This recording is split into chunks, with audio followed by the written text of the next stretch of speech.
सदृशं मेघवर्णं शुभांगम्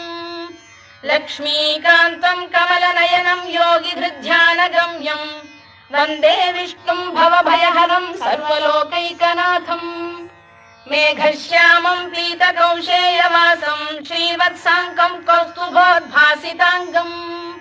पुण्योपेतं पुण्डरीकायताक्षं विष्णुं वन्दे सर्वलोकैकनाथम् नमः समस्तभूतानामादिभूताय भूभृते